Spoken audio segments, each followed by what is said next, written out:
Boa noite, gente. Boa noite para todos e todas que estão aqui. Com muita alegria que a gente começa mais um encontro do nosso curso de extensão Subjetividade, Saúde e Trabalho. Hoje é o nosso quinto encontro, nosso quinto momento aqui juntos para dialogarmos e trocarmos sobre esse tema. E o assunto de hoje é em torno do problema do sentido do trabalho. O caso dos trabalhadores da indústria farmacêutica, que é o tema da fala da Fernanda, e sobre os pequenos agricultores cooperados. A Vera vai fazer essa exposição para a gente hoje. Então, sejam bem-vindos e bem-vindas. Só para reafirmar o combinado, do microfone desligado, tenham sempre atenção a isso. E também a nossa dinâmica aqui, né?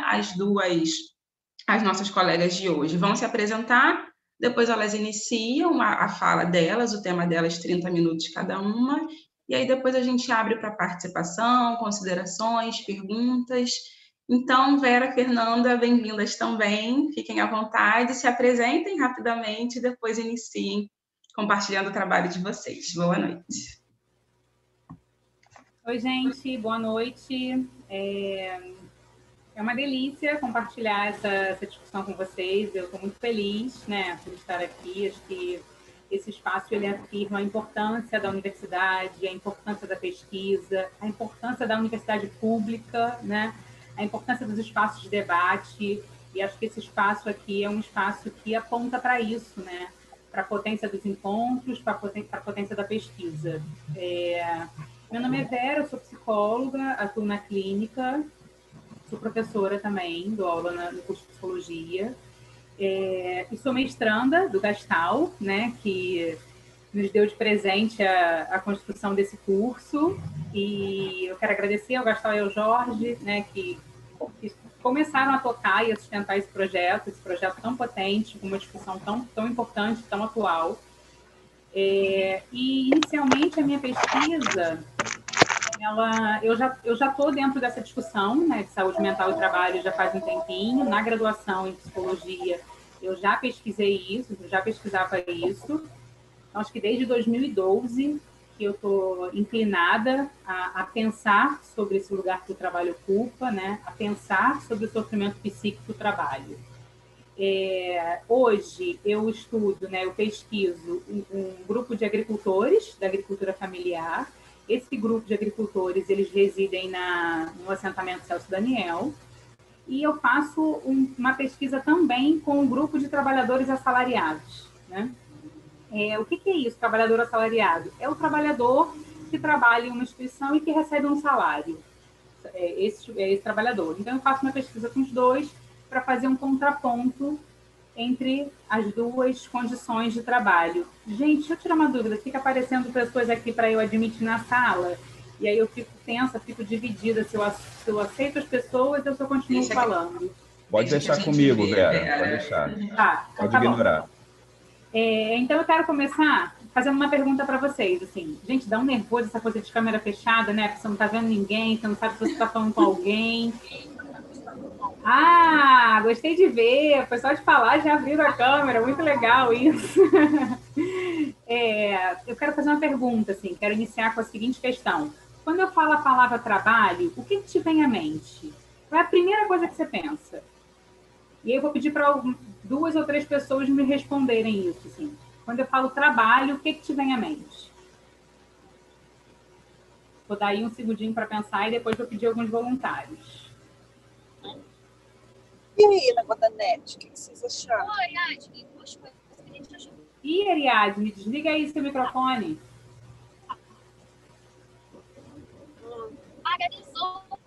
Aqui no chat, Vera, Noemi Batista colocou satisfação. Tá, Noemi, satisfação. O Leandro abriu muita coisa, mas a gente chama como de sustento. Boa. Satisfação, uma forma de sustento. Mais 2 pessoas aí. O que te vem à mente, assim, rapidamente? A primeira coisa que te vem na cabeça. Troca. Tá. Mais uma pessoa. Relacionamentos. Boa, Noemi. Obrigada, gente. Olha quanta coisa o trabalho simboliza, né, gente? Vamos voltar aqui. Muita coisa, as a forma de sustento. superação, troca, relacionamentos, satisfação. O trabalho, tudo isso abarca o trabalho, né? Se a gente pensar um pouco na perspectiva do Marx, né? O Marx vai falar que o trabalho é, antes de tudo, uma relação entre o homem e a natureza. Por quê? Porque à medida em que o homem ele transforma a natureza, ele se transforma a si mesmo.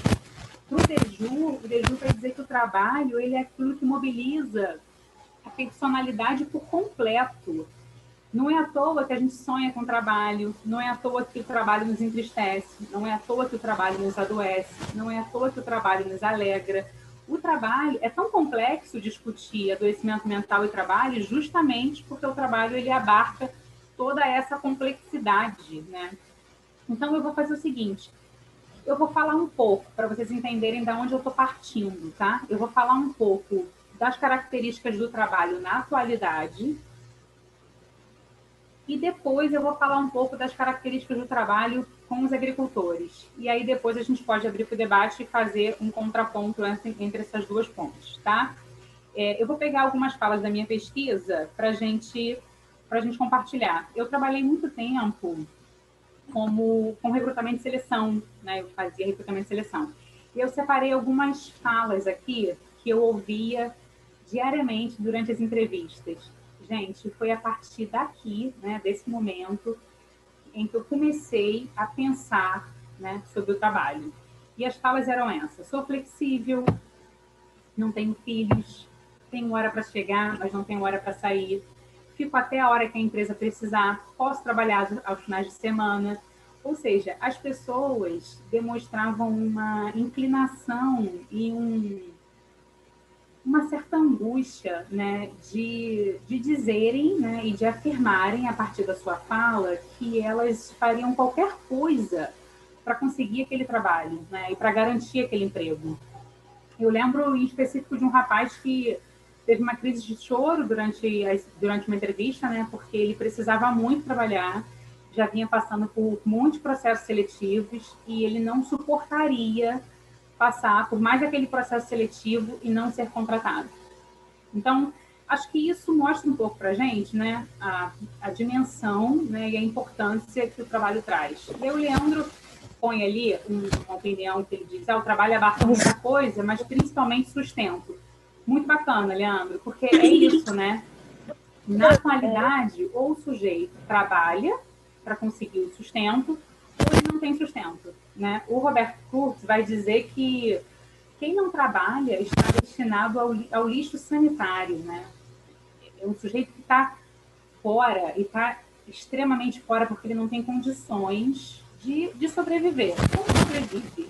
Se o sujeito ele trabalha para ganhar dinheiro, e esse dinheiro é para sobreviver, para garantir alimentação, moradia, né, e tudo mais. E a gente sabe, se a gente pensar de uma forma geral da população, um salário mínimo que a gente tem hoje, não são todos que conseguem um salário mínimo, né? A grande parte da população não tem acesso ao salário mínimo. O número de terceirizados no Brasil, né, e de trabalhadores precarizados não para de crescer. Ano passado, antes da pandemia, um entregador da RAP, ele precisava trabalhar 16 horas por dia para ganhar R$ 936. Isso antes da pandemia, né? O cenário dos entregadores acirrou muito depois da pandemia. Então, trabalho e sustento ele abarca uma contrariedade muito grande, né? E é dessa contradição do trabalho que também me interessa falar um pouco. Então, eu vou falar agora algumas falas da minha pesquisa para a gente pensar essa relação do trabalho assalariado. De novo, só voltando isso, o que é o trabalho assalariado? O Ricardo Antunes vai usar uma fala que é a seguinte: a classe que vive do trabalho, que fala também desse trabalho assalariado, ou seja, das pessoas que precisam trabalhar para sobreviver, que é através do trabalho que ela vai garantir o seu sustento, ou seja, é vendendo a sua força de trabalho. Eu faço alguma coisa para a instituição e a instituição, em troca, me dá um trabalho. É disso que eu estou falando até aqui, tá? Eu vou usar agora a fala de uma profissional que está dentro dessa característica e que faz parte da minha pesquisa, tá? Do trabalho assalariado. Eu fiz uma clínica do trabalho no passado com elas, com um grupo de trabalhadores, e pedi que elas trouxessem algum objeto.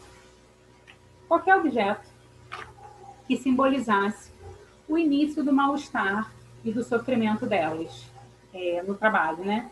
E ela trouxe algo, e olha, a fala dela é essa. Eu pensei em trazer várias coisas. Tinha pensado em trazer algo que simbolizasse o útero. Não sei falar muito bem das partes internas do nosso aparelho reprodutor, mas enfim, o meu foi afetado pela endometriose. E aí eu fiquei pesquisando e percebi que tem relação com estresse. Eu já tinha estresse, mas o estresse agravou muito por causa do trabalho. Então, quando eu estava na gestão e sem tempo para nada, de repente eu já estava numa situação tão crítica que precisei fazer uma cirurgia. E uma das coisas era isso. E o médico também pontuou que essa questão do estresse no trabalho era muito forte para mim. Isso agrava, né? Mas como é que a gente faz para tirar tempo para se cuidar? Como é que a gente consegue se cuidar se a gente fica o dia inteiro no trabalho? E eu percebi que eu não tinha outras ocupações. Era o trabalho. Menina, era o trabalho que ocupava 100% da minha vida. Por isso, o objeto que eu trouxe foi um potinho de guardar remédios. Isso é uma fala. A outra fala. Medo. Essa já foi da minha graduação. Medo. Eu sinto medo. Quando um cliente para na porta da minha loja, minha vontade é sair correndo ou ficar no estoque, para não precisar usar todas as minhas forças e vender um brinquedo para alguém que eu nunca vi e que possui um poder de decisão absurdo sobre mim, pois essa pessoa está pagando. Enquanto eu morro, uma criança pula de alegria. Então, gente, todo mundo tem acesso aí aos dados do 13º Anuário Brasileiro de Segurança Pública do ano passado. E os dados, gente, são taxativos. Ano passado, no Brasil, mais policiais morreram, né, vítimas de suicídio do que foram assassinados no horário de trabalho.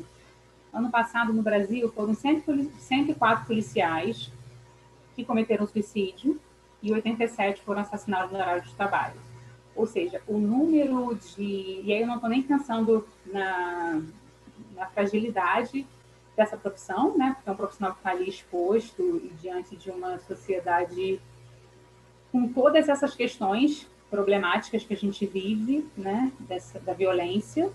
Não estou nem falando disso, do trabalho do policial em si, né? Eu estou tentando apontar para o número de suicídios. Então, foram 104 policiais que cometeram suicídio, um número que é maior do que o número de policiais que foram assassinados no horário de trabalho. E os dados da Previdência Social, né, também apontam para algo muito forte, né?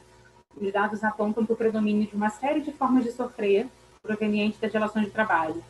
Então, em 2011, a Previdência Social começou a liberar uma série de pequenos estudos, né, e dados que apontavam por uma redução do quantitativo de acidentes físicos, né, e um aumento do afastamento de profissionais por transtornos mentais. Então, a gente vem crescendo muito nos últimos anos, né, o número de profissionais que se afastam pelas mais variadas patologias. Então, síndrome de burnout, que não é caracterizada de forma tão fácil, mas ela acaba recebendo o nome de outras coisas também, né? Assim, justamente por ser complexo, a questão de validar o nexo entre saúde mental e trabalho. Isso é uma questão no Brasil, né? Isso é uma questão hoje, sim, não sei se só no Brasil, mas falo a partir daqui. É uma questão e, inclusive, é um grande desafio, né? A gente conseguir provar, né, e mostrar que aquele profissional, ele adoece pelo trabalho, né? E é um desafio, inclusive, para o profissional, inclusive, perceber que é o trabalho que vem adoecendo ele. Até porque... Por que é difícil para o profissional perceber que o trabalho adoece? Justamente porque é difícil a gente pensar que o trabalho pode adoecer, né? Em certa medida, a gente é desde muito cedo educado e direcionado a conseguir um trabalho, né? A ter um trabalho. O trabalho é a principal forma não só de sobrevivência, mas de construir relacionamentos, né? Você pode perceber aí que as pessoas que se relacionam, como as relações se dão, né? Geralmente o padrinho do filho é alguém do trabalho, o amor da vida é alguém do trabalho, enfim, a gente vai estabelecendo as relações aí muito a partir dos espaços em que a gente ocupa, né? E desde muito cedo a criança já ouve, né? O que você vai ser quando crescer? É como se a criança não fosse nada até ali, né? Ela vai ser a partir do momento em que ela crescer e tiver um trabalho, né? Eu lembro de um aluno que chegou uma vez apavorado em sala de aula, assim, ele tremia, ele chorava, e me chamou para conversar, muito descompensado mesmo, assim, porque ele havia sido demitido, né? E a questão dele era, como eu vou chegar em casa e vou falar para o meu pai que eu fui demitido? Como, professora? A primeira coisa que meu pai vai falar é o que você fez para ser demitido. Então, o trabalho ele ocupa esse lugar central na vida da sociedade. Né? O trabalho ocupa um lugar central. E Castro, né, o Fernando Castral, de Castro, que é o nosso orientador, ele traz algumas contribuições muito importantes para a gente pensar esse adoecimento no trabalho. Ele faz a seguinte reflexão, que esse mal-estar no trabalho, né, faz com que a gente consiga perceber que existem algumas características, né, que a gente encontra dentro da pluralidade das organizações. Ou seja, você tem vários setores, né, organizacionais e você consegue encontrar as mesmas questões em vários setores. Quais são essas questões? Experiência da urgência, né? Essa sensação de que a gente não tem tempo, de que não há tempo para nada, assim, não tenho tempo, eu preciso disso para ontem, é para agora, não tem tempo, né? Essa falta de tempo e essa experiência, além da falta de tempo, que são duas coisas, né? A falta de tempo e a experiência da urgência, essa necessidade de ser para ontem, né? A fadiga, que é uma questão, né? A gente escuta muito, inclusive na clínica, essa questão, eu durmo, mas acordo cansada, né? Essa sensação de estar fadigado, assim, de estar esgotado. A solidão, né? Essa que é uma coisa muito presente e que na minha pesquisa com as trabalhadoras assalariadas aparece muito. Se você perguntar, Vera, o que mais aparece com as trabalhadoras assalariadas? A solidão. Todas elas, em certa medida, parecem que sentem, né? Elas sentem que experimentam aquela solidão no trabalho e aquele sofrimento de forma isolada. Então, isso é uma questão importante também, porque se a gente pensar a clínica do trabalho, está aí uma grande potência da clínica do trabalho, né? Porque quando os trabalhadores se encontram e começam a falar sobre o que os faz sofrer, eles encontram ali um sentido, né? E encontram na fala do outro algo que eles vivem, mas que até ali eles achavam que eles viviam sozinhos, né? Se sentiam sozinhos. E essa solidão, ela é muito afirmada, inclusive por conta da competitividade, que é uma outra característica, né? Essa necessidade essa afirmação de que o sujeito precisa ser o melhor, essa questão da sociedade do desempenho, né? De todo mundo querer ser o melhor. O Marx vai falar disso em um livrinho chamado Sobre o Suicídio, né? Quando ele fala que é uma solidão em massa, né? Nós vivemos uma solidão em massa. Então, estamos numa grande massa, mas nunca fomos tão solitários, né? Em busca de um lugar, né? Buscando um lugar dentro desses discursos empresariais que afirmam que o sujeito precisa ser empreendedor de si mesmo, batalhar pelo seu sucesso e entre outras coisas, né? A insignificância, ou seja, uma sensação que o trabalhador assalariado tem de quanto mais ele fizer, ele pode fazer, mas é como se nada mudasse aquela realidade dele, né? E a precarização dos meios, né? O trabalhador, enquanto a isso, o Deju vai dizer que se essa precarização toda, né, continua funcionando, assim, a gente continua trabalhando com essas condições tão precárias, por que a gente continua fazendo? O que a gente faz? Assim, o Deju tem um livro chamado A Loucura do Trabalho, onde ele faz um estudo com trabalhadores, né, no século XIX, assim, pensando o trabalhador ali a partir do século XIX, e ele faz uma pergunta assim, que é muito interessante, que é como aqueles trabalhadores não enlouqueciam, né? Como que a gente consegue, muitas vezes, atuar sem ter nenhuma condição de atuar, né, e a gente continua fazendo? Eu tenho até uma pergunta, como é que a gente consegue sustentar o que muitas vezes é insustentável?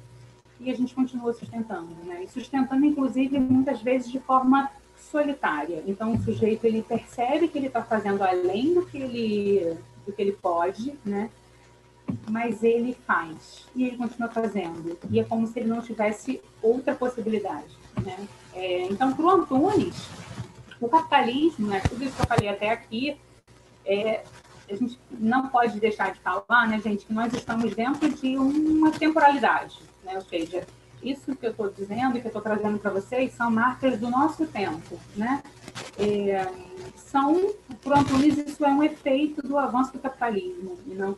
Então, para ele, toda a classe que vive do trabalho sofreu mudanças na subjetividade. Ou seja, à medida que o capitalismo vai avançando e as formas de sobrevivência vão aí alterando, a gente também vai se alterando junto. Então, o Richard Sennett tem um livrinho chamado A Corrosão do Caráter, que é um livrinho pequenininho, né? Tem 99 páginas, e é um dos melhores livros assim, que eu já vi e que enriqueceu muito, né, a minha vida acadêmica. E ele faz uma pergunta que para mim é central, assim, que é como manter laços duradouros, né, e sadios em uma sociedade fragmentada, acelerada, né, que não permite que a gente pense a longo prazo. Como? E é com essa pergunta que eu finalizo essa primeira parte do trabalho assalariado e estou agora caminhando para o trabalho do agricultor. Eu não sei quanto tempo eu tenho ainda, mas Juliane me sinaliza quando faltar 5 minutos. Agora tem mais 15 minutinhos, mas eu aviso faltando 5. Obrigada. Nada. Então, para responder essa pergunta do Sennett, né, eu vou sugerir que a gente pense um pouco na importância dos movimentos sociais. Enquanto os movimentos sociais são importantes nesse cenário, por quê? Porque se o Sennett está apontando para a gente, né, que é uma sociedade fragmentada, que quer resultados imediatos, né, tudo para ontem, ou seja, um trabalho caracterizado e preso no presente. Então, ao mesmo tempo que o trabalho assalariado e que a precarização do trabalho... Está longe aqui, né? O desemprego no Brasil nunca foi tão alto. Inclusive, ano passado saiu um artigo, né, da ONU falando que o Brasil foi considerado um dos piores países para se trabalhar. Né? Isso é uma questão muito, muito forte. A gente tem uma questão muito, muito séria quanto a isso. Então, ao mesmo tempo que o trabalho ele ocupa esse lugar tão central, ele está cada vez mais distante da realidade das pessoas.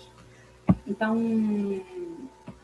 eu acho importante a gente pensar na importância dos movimentos sociais, justamente porque os movimentos sociais, eles não estão centrados, né, totalmente centrados só no presente. Os movimentos sociais fazem uma articulação com o passado, com o presente, com o futuro, né? Uma perspectiva que busca, em certa medida, olhar para o passado e aprender, e tentar perceber o que a gente aprendeu, o que é possível aprender com o passado, como é o passado, desde quando isso continua, né? O que a gente pode fazer agora e para onde aponta esse futuro.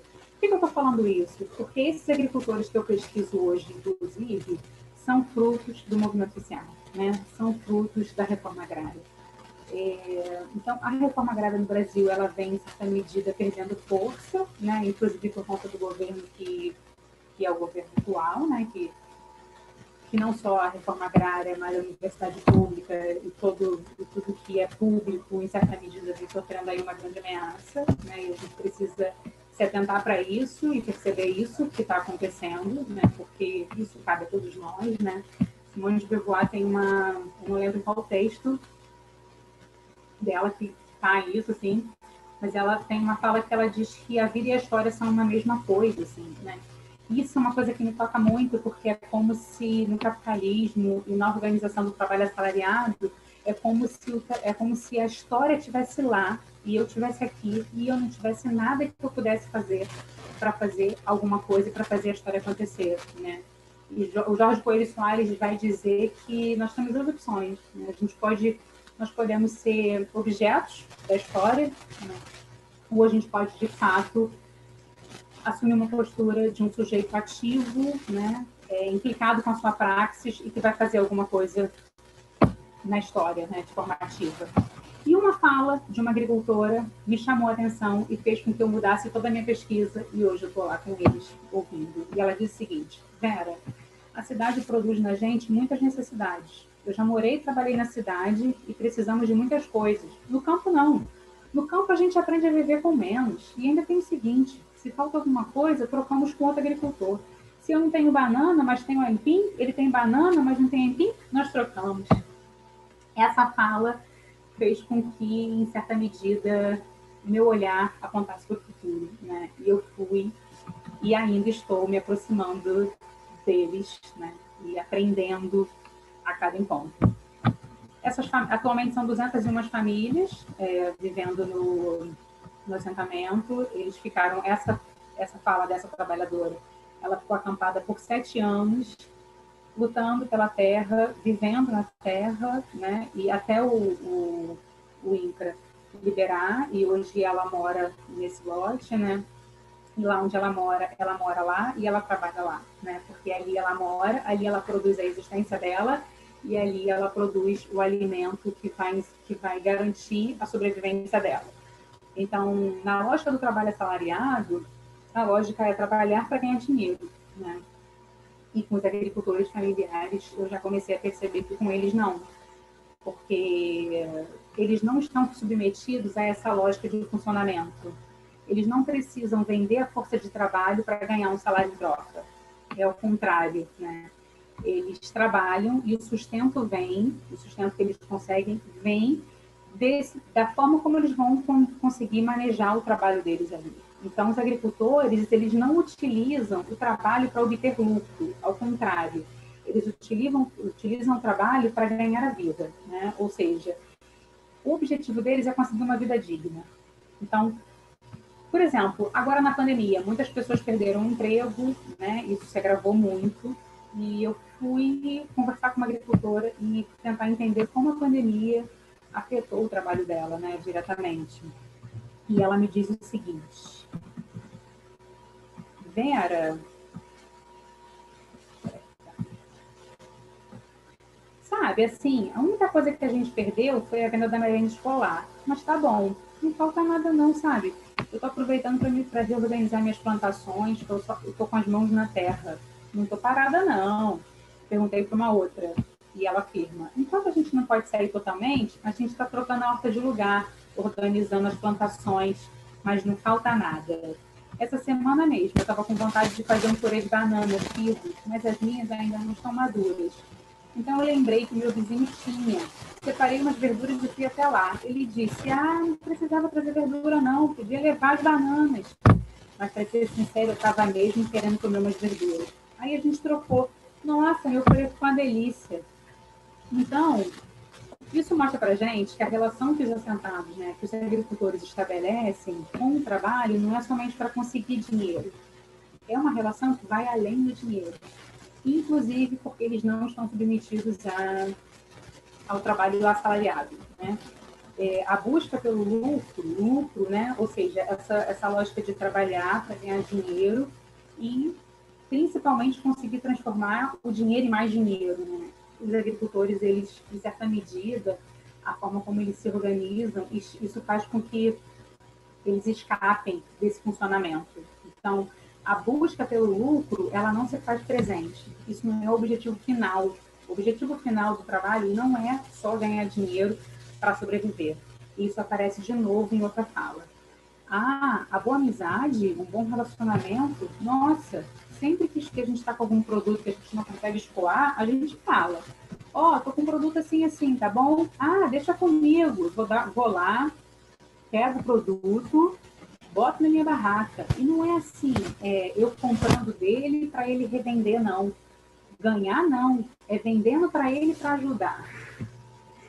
Então, entre eles, né, entre os assentados, ou seja, existe uma história, existe uma narrativa que une essas pessoas. Então, foram 7 anos acampados, foram muitos anos lutando para conseguir organizar, para ter água, para ter luz, para ter uma escola. Enfim, existe ali entre eles uma história que os amarra, né? Inclusive no tempo, assim, de forma temporal. Então, o valor do trabalho para eles, o sentido do trabalho também, né, para eles, não está na capacidade de render e de acumular lucros.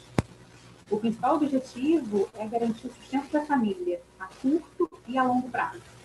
E aí, isso é uma Mais 5 minutinhos, tá bom, Vera? Tá.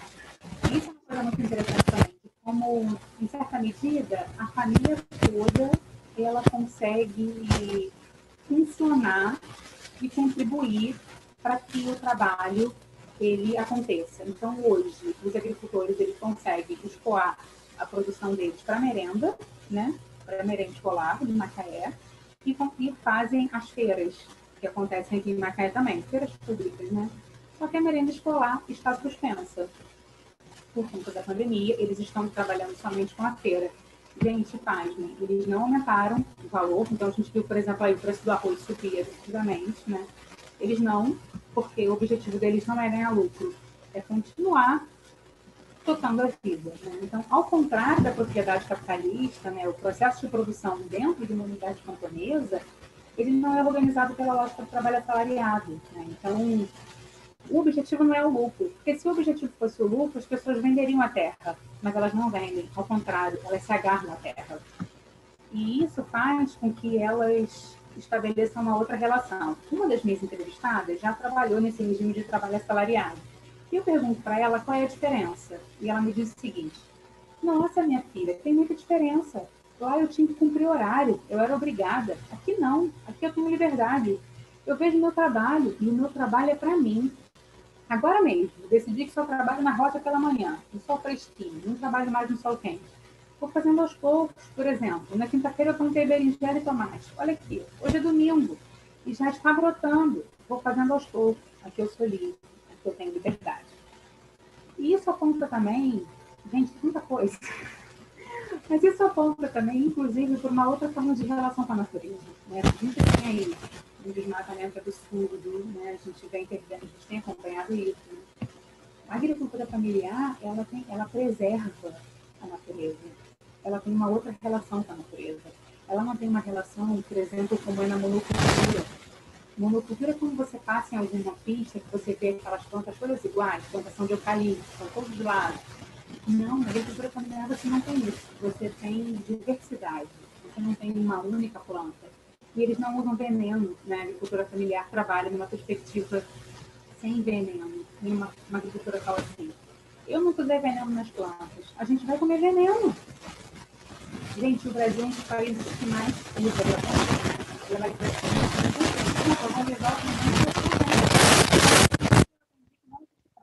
existem vários seres na natureza que também precisam se alimentar.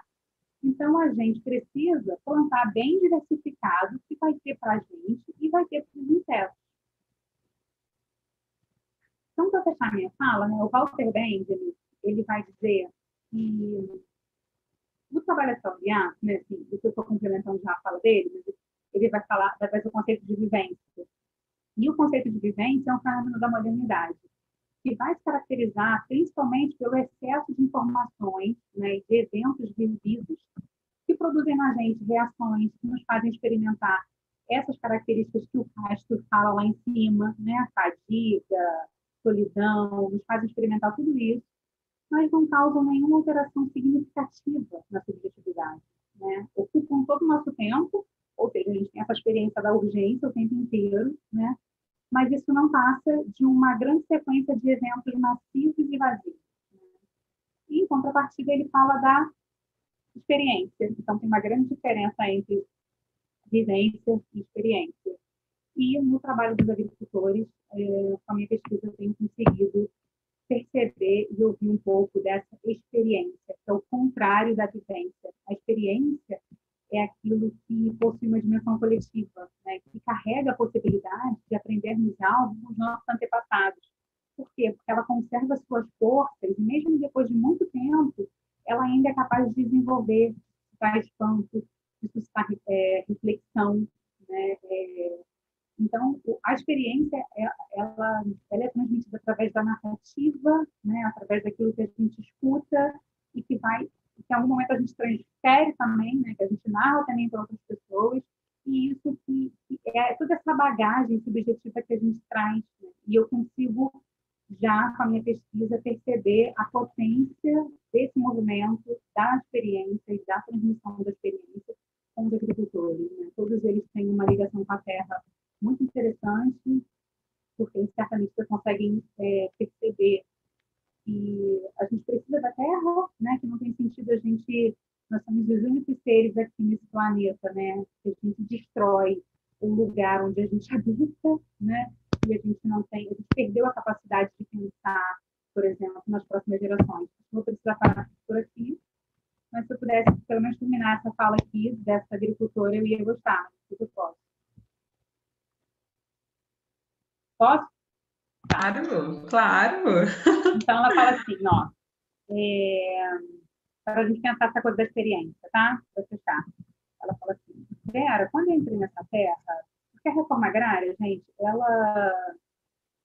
Quando os agricultores, né, conseguem a reforma agrária, ela é uma terra que ela já perdeu, ela já não está dando mais lucro para o Brasil, digamos assim. Né? Ela já é uma terra que não está produzindo. Então, e geralmente foi uma terra usada para monocultura. Quando a terra é usada para monocultura, é uma terra muito destruída, né? Uma terra seca. E ela fala assim, quando eu entrei nessa terra, meu pai me disse uma coisa muito importante. Ele disse para mim, eu disse para ele, olha, meu pai, essa terra está muito cansada, muito castigada, foi queimada com adubo de cana, adubo químico. Olha, pai, aquele adubo que mata as pessoas, aquele veneno que foi aplicado nessa terra. Aí ele virou para mim e falou, minha filha, não existe terra ruim, existe terra maltratada, terra mal cuidada. Você tira um pedacinho que você quer trabalhar, para você se alimentar. E ali você vai alimentar você, seus filhos, seus netos, você vai vender. Isso eu te garanto. E assim foi. Dessa horta minha aqui, que você está vendo, se eu te disser que eu alimento minha casa, ajudo uma filha que mora na cidade, faz entregar velho, marido, empregados com 2 filhos. Tem outra filha que mora aqui no lote, as 2 trabalham comigo na feira, e elas vão lá para a feira comigo para trabalhar. O dia que eu não posso ir na feira, mas elas vão para mim. Mas é daqui que nós tiramos nosso alimento, e elas e delas. Quer dizer, ainda tem outros que vão chegando. Minha irmã, meu irmão, que estão desempregados na cidade, vem para cá. E eu já cedi até um pedacinho de terra para ele aqui, para ele plantar em pinho. Se falta alguma coisa, eu sempre tenho as minhas coisas. Então, não falta nada. Tiradas aqui da roça. É difícil comprar feijão. E tem muito tempo que não compro feijão. Eu colhi o ano todo. Eu tenho ali um saco com 40 quilos de feijão orgânico, sem agrotóxico. Eu tirei da outra colheita, mas ainda tá bom, porque eu botei um pouco de folha de eucalipto no fundo para não dar bichinho. Meu netinho, que mora na cidade, quando vem para cá, ele fala, na casa da vovó, a mesa é sempre colorida. Na minha casa, a mesa não é assim, não. Enfim, gente, eu vou ficar por aqui, mas é isso. Obrigada. Muito obrigada, Vera. Fernanda, querida, por favor, se apresenta e começa a sua exposição. Obrigada, Liliane.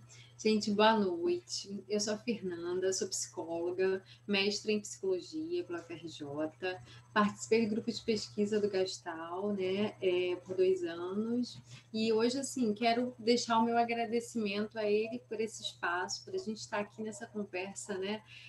A Vera apresentou falando desse início do trabalho, né, trabalho que hoje a gente encontra tão precarizado atualmente. Então, a gente ter esse espaço de fala, de conversa, de discussão é extremamente relevante. Então, acho que a gente tem que ocupar esse espaço e todos que a gente puder, né, para falar sobre o trabalho, pensar e criticar essa atmosfera que a gente vive cada vez mais intenso, né? Agradeço também ao Jorge pela organização, né, do curso, a Williane pela mesa, pela mediação, e especialmente a Vera por essa troca que fala linda, Vera. Cada palavra, cada frase. Que honra poder estar aqui e compartilhar um pouco, escutar um pouco e a gente trocar, né? Muito bom. Parabéns, Gil, pela pesquisa. Para minha fala, né, assim, essa conversa que a gente vai ter agora, né, mais do que uma apresentação, eu estou entendendo como essa conversa, esse diálogo que a gente vai ter. Eu vou muito rapidamente passar por algumas questões teóricas sobre o mundo do trabalho e logo depois apresentar a metodologia e a minha pesquisa, né, propriamente dita, a parte prática. Mas, assim, bem passando esse primeiro tópico, né, da parte teórica, porque a Vera fez uma grande introdução, já deixando aí a bola direto para o gol para mim, né?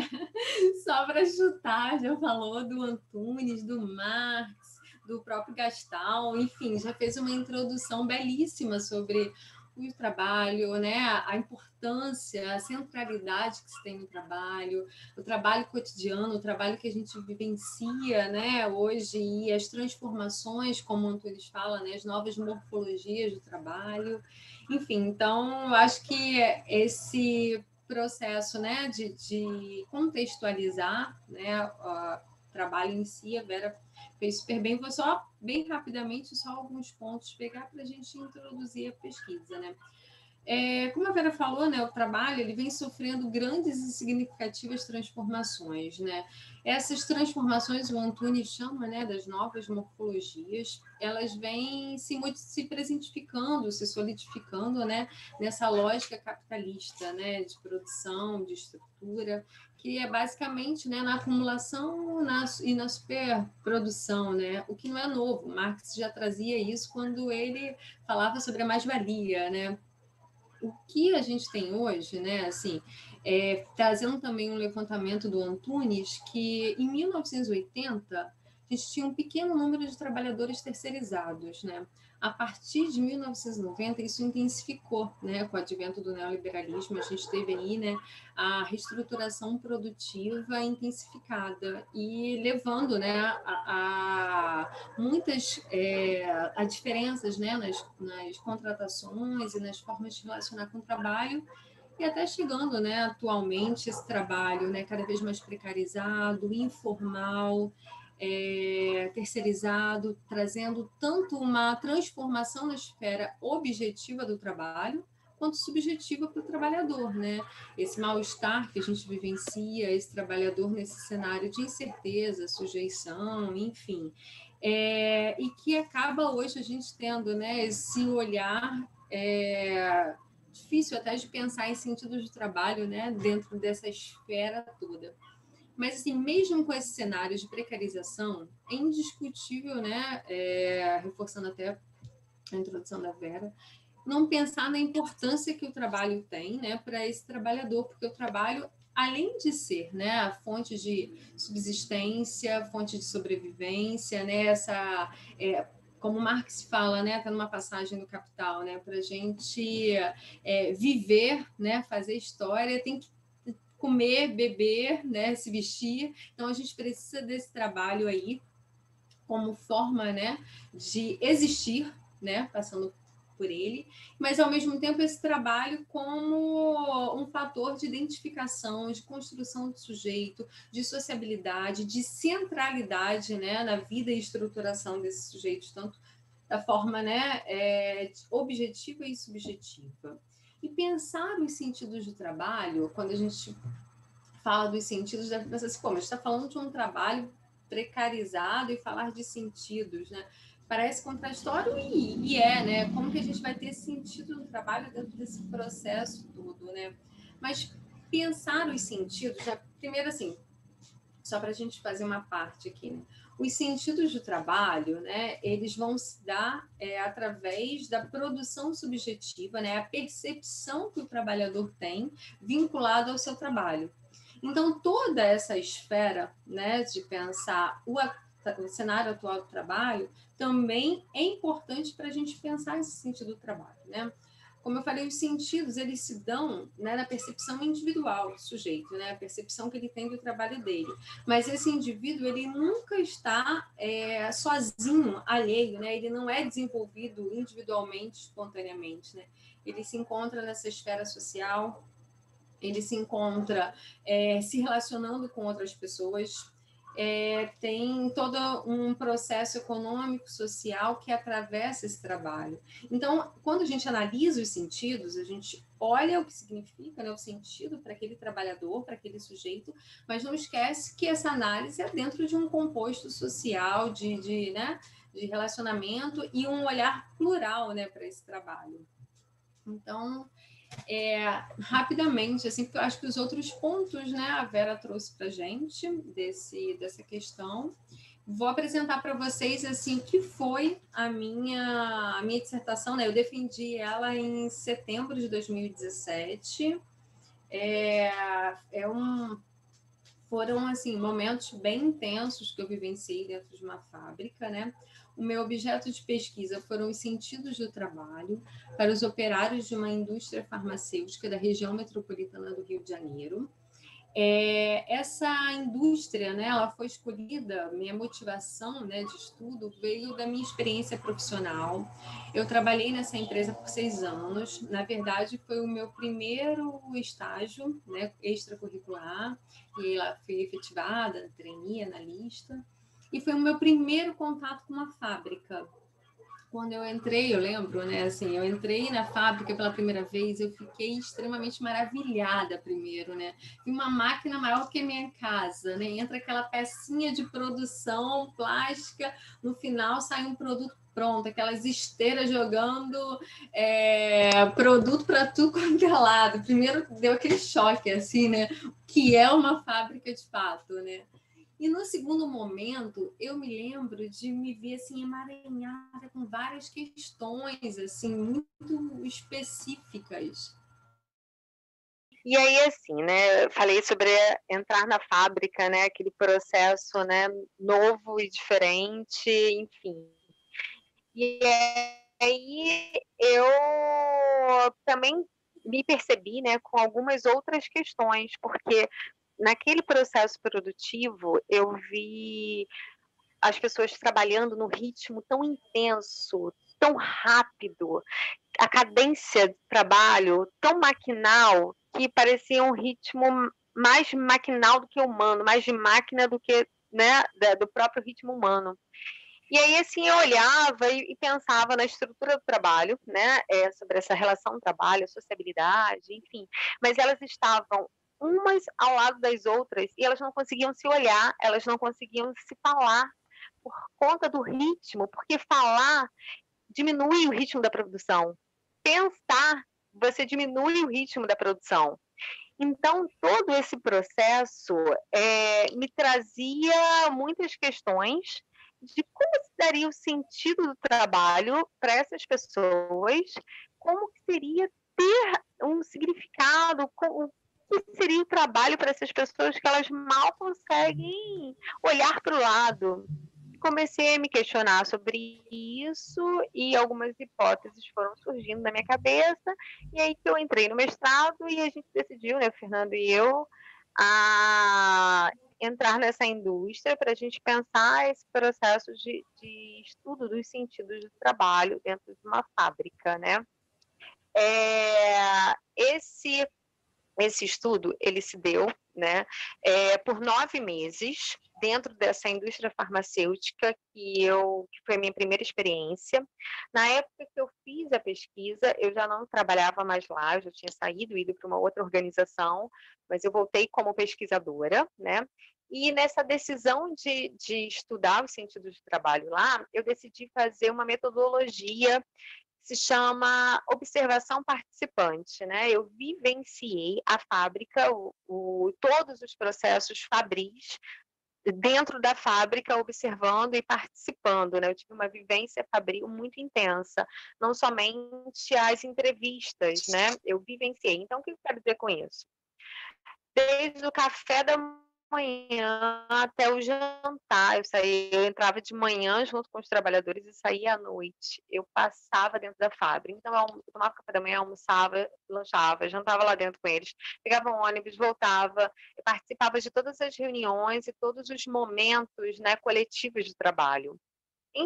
Essa pesquisa aconteceu em 2016, de abril a dezembro de 2016.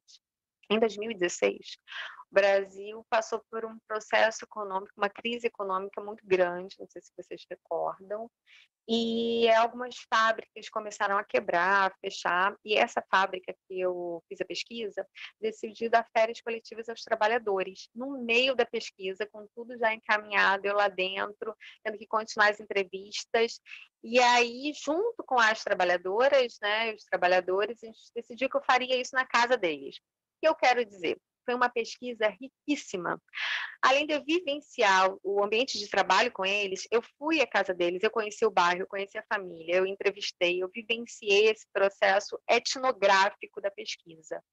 Quando eu estava na fábrica, fazendo a pesquisa, entrevistando, enfim, e fazendo a observação participante, eu atuei em todos os postos de trabalho. Então, não somente eu entendi como era o trabalho dessas pessoas, eu trabalhei, né, entre aspas, né, assim, eu tive a oportunidade de cada dia participar e fazer um posto de trabalho, né? Ela tem 14 postos de trabalho para entender de fato o que era aquele trabalho. Tá? Então, assim, essa pesquisa, né, ela foi dentro dessa empresa, dessa indústria farmacêutica. Essa indústria é um complexo fabril, com 3 grandes fábricas. A direção da empresa, né, me permitiu entrar na segunda fábrica. São 3 fábricas, ela me permitiu fazer a pesquisa nessa segunda fábrica. Porque, inicialmente, eles falaram que a fábrica estava mais vinculada ao meu tema.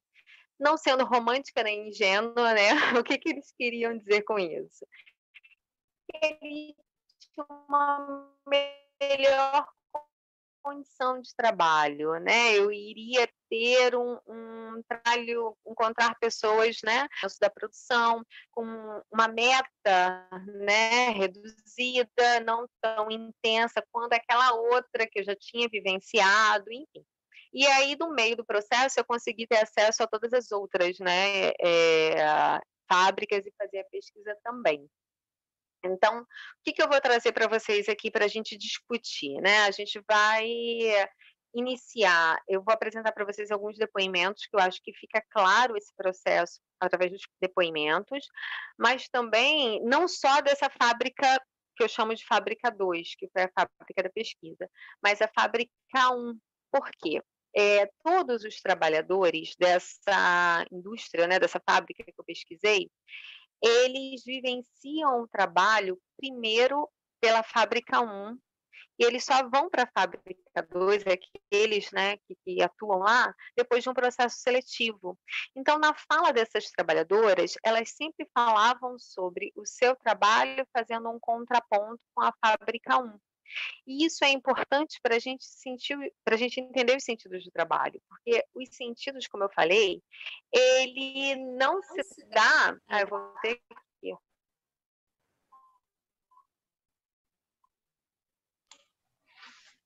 Abriu lá no outro. Para aqui. Ele não se dá. Peraí. Eu vou ter que desligar lá, peraí. Tá. Ou aqui, né? Não sei qual que é melhor. Acho que eu vou silenciar aqui, peraí.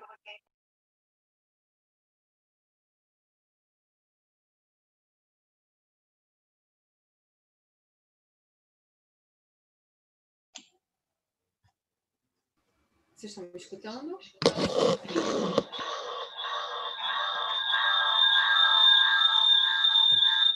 Tá. Saí de lá. Tá. Se cair... Tá, a gente avisa. Avisa que eu volto para lá. Tá. Eu acho que o computador é melhor porque tem os depoimentos que vocês vão poder acompanhar. Deixa eu colocar aqui de volta. E aí, quando eles falam, né, às trabalhadoras, eu falo a todo momento às trabalhadoras porque todos os entrevistados, né, nós tivemos 92% de mulheres e apenas, né, 8% de homens. Então, assim, do gênero masculino. Então, isso fica, eu acho que para a gente, até um ato político aí, né, e ser mais uniforme, eu vou chamar de as trabalhadoras, porque elas são a maioria, e isso é extremamente importante a gente, né, firmar aqui também das mulheres. Então, nesse processo fabril, elas vão apresentar bastante o aspecto da fábrica 1. Então, a gente vai fazer esse contraponto. Eu vou trazer alguns depoimentos aqui para vocês entenderem do que eu estou falando. Primeiro, assim, para a gente fazer uma diferença entre a fábrica 1 e a fábrica 2, para vocês entenderem. A fábrica 1 ela tem um ritmo intenso de produção, onde os trabalhadores acompanham a cadência das máquinas, né? É um trabalho altamente repetitivo, com baixa intervenção e autonomia do operário, pautado no tempo e no movimento, com metas exaustivas de produção. Essa fábrica é uma fábrica de transformação de plástico, e o insumo que eles trabalham tem baixo valor agregado, em torno de R$ 2 a R$ 3. Então, elas chegam, cada trabalhadora, a realizar 1.900, essa é a meta delas por dia, 1.900 produtos, 1.900 equipos, né? É um material plástico, um insumo plástico da área médica hospitalar. Já essa segunda fábrica, né, que eu comecei a estudar, que foi onde realmente a pesquisa foi realizada, essa fábrica, ela tem uma característica diferencial, né? Ela tem um processo de fabricação menos intenso, com maior diversificação das atividades, né? A gente tem 14 postos de trabalho, possibilidade de superar a rigidez de trabalhos prescritos, elas conseguem fazer minimamente uma análise do trabalho que elas estão realizando, da peça, conseguem modificar um pouco a prescrição, né, que existe para aquele posto de trabalho. Tem metas mais possíveis de serem atingidas e possibilidade de se relacionar, de formar vínculo enquanto trabalham, né? E assim, falando sobre valor agregado, né, esse produto é uma máquina de infusão, uma bomba de infusão, que no mercado pode custar, né, dependendo do produto que está sendo montado naquele dia, de R$ 2.500 a R$ 7.000. Então, é um trabalho com mais calma e menos, um ritmo menos intenso, vamos dizer assim, conforme a primeira. E isso muda completamente, se você for analisar esse tipo de trabalho, a organização do trabalho e o produto em si, e a relação que elas têm produto, isso modifica completamente os sentidos do trabalho. Porque quando você monta, primeiro que não é mais 1.900, né, equipes por dia, são 25 máquinas. E é um trabalho que tem que ser feito com mais devagar, porque é um trabalho que, por exemplo, na hora que elas estão fazendo a bateria, uma das etapas, se queimar aquela bateria, é um valor altíssimo, né? É uma perda grande, né, nesse trabalho material.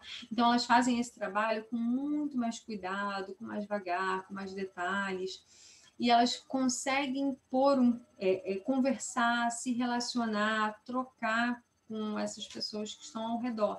Então, isso modifica completamente já o olhar delas para esse trabalho. Então, trazendo um pouco desses primeiros depoimentos, as primeiras impressões dessas pessoas na fábrica, nessa fábrica 1 com ritmo intenso de produção, né? Vou ler um pouquinho para vocês entenderem, né, qual é a diferença aí do que a gente está falando. A adaptação foi difícil. A gente montava aqueles tubos todos pendurados. A gente montava, embalava, cintava e colocava na caixa. O dia todo fazendo isso não é fácil. Você faz isso o dia todo. Montava, colocava na caixa, vinha mais. O dia todo. Até você fazer a produção. Eram 1.000 e poucos por dia. A hora passava rápido. Você olhava e pensava, gente, não vai dar tempo, preciso correr. Você imagina, tirar e embalar tudo em 5 minutos. Você trabalha o tempo inteiro com o relógio para não se perder. Segundo depoimento, parar para fazer xixi eu não conseguia. Não conseguia parar para ir ao banheiro. Cada tempinho é precioso. Terceiro depoimento. Lá você faz a mesma coisa todo dia. Você ensina a sua cabeça. Lá em cima é todo dia aquela sequência. Outro depoimento. Deixa eu pegar aqui para vocês. Todo sistema de produção é com pressão, mas uma coisa eu te digo, quem passa pela produção lá em cima está preparado para trabalhar em qualquer lugar, é muito diferente. Outro depoimento. A dificuldade foi imensa quando eu cheguei lá, porque eu nunca fui rápida, nunca, eu gosto de fazer as coisas com calma e bem, cheguei lá uma produção danada, eu quase fiquei doida. O que esses depoimentos iniciais querem trazer para a gente, né? Um pouco do que eu apresentei para vocês, né? Esse ritmo intenso de produção, esse processo de que o humano não tem o seu tempo, e sim o tempo da máquina, um tempo que você não consegue fazer as coisas calma, fazer as coisas de uma forma tranquila, imprimir o que é seu, né? Colocar um pouco de si nesse trabalho. E de uma forma de trazer um mal-estar de uma trabalhadora, falar, eu quase enlouqueci dentro dessa fábrica com esse ritmo, né? Eu quase fiquei doida, né, nesse processo. Quando elas saem dessa fábrica, né, e vão para um outro processo produtivo, elas sentem como se estivesse em uma outra fábrica, em um outro lugar, né? Um outro processo, que elas comparam isso a vivenciar um paraíso, né? Estar no paraíso. E agora eu vou trazer para vocês o segundo, né, processo de depoimentos, para a gente entender essa diferença para elas e discutir esse contraponto. Segundo, né, grupo de depoimentos, agora já vinculado a essa fábrica 2, né? Aqui é um setor que o funcionário pode dar ideias. Ele coloca o que é melhor para ele. E dependendo do que for, eles anotam e aderem à ideia da gente. É muito bom. É bem diferente lá de cima, que é tudo padronizado. Não tinha jeito. Aqui você faz as coisas de maneira mais livre, mais aberta. Valoriza aqui porque é outro mundo. É muito diferente. Parece que é outra fábrica. A atividade de trabalho é bem diferente. Aqui é um setor que a gente está no paraíso e não sabe. A gente tem liberdade. Você não vê chefe em cima de ninguém. Cada um sabe o que tem que fazer e faz. Não tem uma cobrança, não tem ninguém em cima. Outro. É diferente a montagem na fábrica 1 e na fábrica 2. Não sei explicar, mas é diferente. Lá você vê a mesma coisa todo dia. Você ensina a sua cabeça. Lá em cima é todo dia aquela sequência em si. Aqui a produção é mais detalhada. A solda não vai soltar, não vai ser igual todos os dias. Lá lá vai ser sempre a mesma peça. Você vai usar a mesma quantidade de cola que você foi treinada. É mais padronizada. Você pode sair dessa padronização se você usar. Você não pode sair dessa padronização. Se você usar mais solvente, pode entupir. Outro depoimento, último, para a gente fechar essa etapa aqui. Se tiver rebarba, o motor vai travar e aí a bomba vai ser reprovada e vai ter que voltar tudo do zero. Desmontar a bomba toda. Esse conhecimento é só com o dia a dia, vendo o que vai dar certo e o que não vai dar.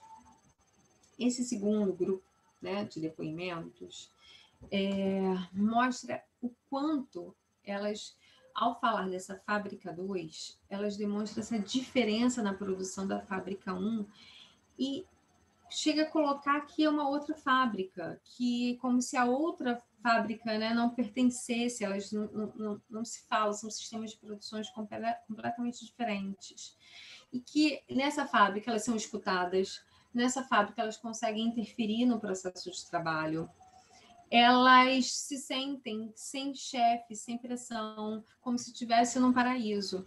Então, quando eu falei sobre os sentidos de trabalho, que eles vão se dar, né, pela percepção do trabalhador, essa diferença de fábrica atua diretamente para elas perceberem esse sentido do trabalho de uma forma bem diferente. Elas valorizam muito mais essa fábrica onde elas estão, porque elas podem imprimir o seu ritmo, elas podem colocar um pouco de si nesse processo, mesmo que ainda limitado, né? Porque a gente sabe que tem uma prescrição, tem um tempo para fazer aquele trabalho também. Mas elas conseguem, nessa comparação, ter um outro olhar para essa fábrica. E aí, quando elas são perguntadas sobre o que é o trabalho, né, na percepção delas, qual o sentido do trabalho que ela realiza, se o trabalho é importante, se elas ainda enxergam, né, o trabalho como uma estrutura importante para a vida delas, elas trazem alguns outros depoimentos, que eu vou ler rapidamente para vocês também, que fica claro esse processo dessa diferença para elas, do quanto é importante ali, né, estar nessa nova fábrica. Aqui tem uma união tão bonita que aqui ninguém nunca está só. Todo mundo procura ajudar um ao outro. Todo mundo se ajuda. Eu gosto do que eu faço, me identifico e procuro fazer o melhor. Tudo aqui é importante, tudo. Eu construí uma casa com dinheiro daqui, com o trabalho daqui. Às vezes eu chego aqui triste, mas alguém fala alguma coisa que alegra. Eu não pararia de trabalhar se eu ganhasse na loteria. Eu continuaria trabalhando. Eu continuaria trabalhando aqui se não fosse tão perigoso. Se as pessoas não soubessem que eu ganhei na loteria, eu continuaria trabalhando sim. Eu gosto muito de trabalhar aqui. O trabalho representa muito. Eu gosto de estar aqui. Eu gosto de trabalhar aqui. Quando eu fico de férias, eu fico com vontade de voltar. Apesar de ter uma família que eu amo, gostar de ficar em casa. Mas mesmo assim, eu tenho a necessidade de vir para cá. Eu tenho a necessidade de trabalhar. O trabalho está ligado ao dinheiro. Eu sempre morri de medo de ficar pelo INPS. Eu quero ter saúde para trabalhar. Eu fico 3 anos sem ter uma falta. Não gosto de ficar doente. Tem gente que fica torcendo para pegar uma conjuntivite para não vir trabalhar. Eu gosto de ficar em casa quando todo mundo está. Senão eu fico pensando em casa, agora está todo mundo lanchando, agora estão montando. Para mim, o trabalho está ligado às suas conquistas. Outro depoimento e último, para a gente fechar essa e conversar um pouco. A gente sempre reclama de ter que acordar cedo, ter que trabalhar. Mas no meio dessa crise eu penso, meu Deus, se eu for mandada embora, como é que eu vou fazer? Você não se vê sem o trabalho. Você se acha independente. Como eu vou sustentar a minha família? Eu sou muito orgulhosa por ter o meu trabalho e sustentar a minha família, ser independente. Orgulhosa de ter o meu trabalho, ter o meu dinheiro. Na minha família, ninguém tem vínculo. Eles trabalham como autônomos ou fazem biscate. Eles não têm o compromisso de passar o crachá de manhã e de tarde. Eu me acho importante de ter meu trabalho. Não que as outras pessoas não sejam. Cada um vive de uma forma, mas eu me sinto independente mesmo de passar isso para os meus filhos, de mostrar para eles como é importante ter o seu trabalho, conquistar suas coisas, independente de outras pessoas. Por mais que você ganhe muito ou você ganhe pouco, ter o seu, você ter o seu trabalho e ser independente. Eu me sinto vitoriosa por criar meus filhos. Nessas... Mais 5 minutinhos. Tá bom, Fernanda? Tá bom, já estou terminando, Viviane. Obrigada. Nesses depoimentos, a gente consegue ver algumas estruturas, né, dos sentidos do trabalho para essas trabalhadoras, né? Primeiro que, assim, tem uma função social do trabalho, né? Elas se sentem úteis, elas têm um valor no que fazem, elas gostam de estar ali e se identificam com o trabalho que fazem. Esse sentido está atrelado ao sentido de vida, assim, o trabalho como uma forma de tocar a vida, de se realizar. Num terceiro ponto, a gente encontra ali uma centralidade através da qual a identidade é construída, né? Onde elas se veem como trabalhadoras, têm orgulho de estar ali, gostam de estar ali, passam isso para os seus filhos, né? Da importância de ter um trabalho, de trabalhar, de ter um vínculo, a importância do trabalho nessa manutenção e reprodução da vida também, né? No processo de sustento, de construir uma casa, de viver por esse trabalho, né? Através desse trabalho. Trabalho como fonte de autonomia, inversão de vidas, de ser independente, importância de ter um vínculo empregatício, e aí eu faço até um contraponto com a introdução, né, desse trabalho que a gente vivencia hoje, tão precarizado, um número de desempregados que a gente tem aí, mais de 13 milhões de pessoas, né, desempregadas. Então, quando ela faz aí um contraponto, né, de um trabalho que ela tem um vínculo, que ela se sente, né, importante por estar ali, em contraponto com a família dela, né, com as pessoas com quem ela se relaciona, que não tem isso, ela demonstra essa importância da centralidade de ter esse trabalho. E o trabalho torna-se um mediador para a produção e manutenção da vida, né? Aqui, como que foi abordado, né, o sentido do trabalho? Né? A gente tem uma perspectiva plural, né? Tendo um olhar no trabalho, primeiro geográfico, né? O bairro onde essa empresa está situada é um bairro periférico do Rio de Janeiro, da região metropolitana, uma região pobre, que tem ali uma perspectiva de trabalho dentro dessa empresa multinacional. Então, a gente não pode esquecer que o trabalho, os sentidos estão atravessados por muitas questões, e uma delas é geográfica, econômica, né? Elas veem no trabalho essa forma de sustento, essa forma de autonomia, essa independência, né? O trabalho também como formação e constituição do sujeito, quando a trabalhadora, por exemplo, fala, mesmo se eu ganhasse na loteria, eu continuaria trabalhando.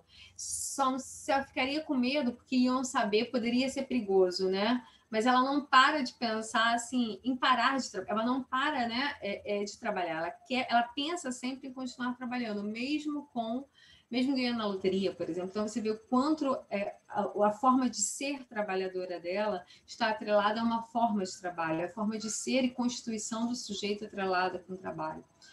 A perspectiva dos sentidos do trabalho, né, a percepção individual do sujeito com o trabalho que se faz, com o que se realiza, mas também sempre atravessada com essas construções sociais, econômicas, né, políticas, geográfica. Então, nessa pesquisa, né, nesses 9 meses, o que eu pude observar é que elas têm um sentido atrelado a esse trabalho, né, de constituição, de importância, de se ver como trabalhadora. E tem um outro ponto que eu não trouxe aqui nos depoimentos, que são muitos, né, e a gente teve aqui o problema da internet, então eu já sabia que eu tinha perdido um tempo, é que também esse trabalho, ele está atrelado ao que elas realizam, né? A gente está falando de uma indústria farmacêutica que produz os seus produtos para o hospital para salvar vidas de pessoas. E quando elas falam sobre o trabalho que elas realizam, o produto que elas realizam, elas se colocam sempre um valor útil ligado diretamente a essa pessoa que está no hospital. Assim, elas não fazem uma interface de estou produzindo um produto, simplesmente, como eu poderia produzir um lápis, uma caneta, um caderno. Não, estou produzindo algo que vou salvar vidas, eu me sinto importante. Então, esse sentido também, aí, esses sentidos, né, vão se dar por meio desse processo também de valorização do que fazem, né? E nessa mudança da fábrica 1 para a fábrica 2, nesse processo, já estou terminando, Miliane, nesse processo de mudança, né, dessa estrutura para uma outra estrutura com tempos mais humanos, vamos dizer assim, né, menos maquinal, elas percebem esse sentido do trabalho, né, esse trabalho com uma outra forma, né, com uma possibilidade de sociabilidade também, de se relacionar com o outro. Acho que é isso, acho que pode ficar mais para o debate, né, agora, se surgirem algumas questões para a gente traçar, porque senão eu vou ficar falando aqui muito tempo. Obrigada, Liliane, obrigada, gente, pela atenção. Estou aberta às questões, se surgirem. Muito obrigada, Fernanda, excelente. Pessoal, chat aberto, tá bom? Para inscrição para perguntas, contribuições, diálogos aqui. E, Jorge, por favor, se tiver alguma pergunta lá no YouTube, avisa aqui.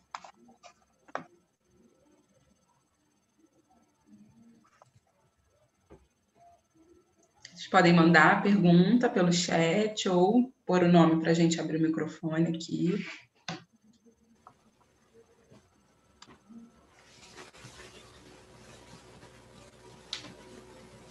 Enquanto as perguntas não chegam, a gente vamos ler. Chegou uma pergunta para a Vera. Eu leio? Você lê, Vera? Tá, como é que é? Tá. Difícil.